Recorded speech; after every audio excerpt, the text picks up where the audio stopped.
এই দোকানে এর আগে যখন আসছিলেন আপনি আমাদের এলাকায় এই দোকানেই চা আপনাকে খাওয়াইছিলাম এবং আমাদের শ্রমণকাঠি ইউসুফ ভাইয়ের এই চার দোকানের চাটা সবাই পছন্দ করে। আসসালামু আলাইকুম ভাই, সবাই কেমন আছেন? ভালো আছেন? আলহামদুলিল্লাহ ভালো আছি ভাই। এই দোকানের চাই কিন্তু আমরা এর আগের বার আসছিলাম, খাইয়ে গেছি, কিন্তু একটা বিষয় ভাই, কাঁচা কলা বিক্রি করে কে ভাই?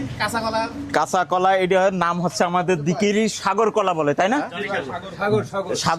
সাগর কলা, কিন্তু এটা খাওয়া যায় বাইরে এমন তার দেখতেই এমন কালার, কিন্তু ভিতরে মানে খাওয়ার মতো একটু সুন্দর খেতে। ওমা, এটা ভিতরে দেখি একবার নরম। আচ্ছা, আমি একটু বড় ভাইকে একটু খাওয়াই দি ভাই। বিসমিল্লাহ।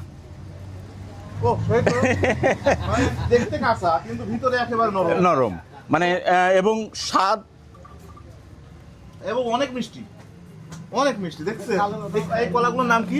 এটা আমরা সাগর কলা বলি, মানে সাগর কলা বললি। আচ্ছা, তাহলে একটা বিষয়, একটা কথা বলি। হ্যাঁ বলেন। এটা যেহেতু দেখতে একেবারে কাঁচা, তাহলে এটা পাকলো বা পাকছে আপনারা বুঝলেন কিভাবে? বা মানে এই কলাটা আমি যতটুক জানি আর কি, মানে এই কলা এমনই কিন্তু ভিতরে পেকে যায়। আচ্ছা, আমি বুঝলাম ভিতরে পেকে যায়, কিন্তু এই গাছে ধরা অবস্থাতে এরকমই কালার থাকে। হ্যাঁ, পাকার পর আপনি বুঝলেন কিভাবে যেটা পাকি গেছে? এখন ওই যে যাওয়ার পরে হাত দিই। ফুল না, এখানকার ফুল পরে এটা। হ্যাঁ, তাহলে আপনার মনে ইয়ে যায়, ভুতা ধরন হয়ে যায়।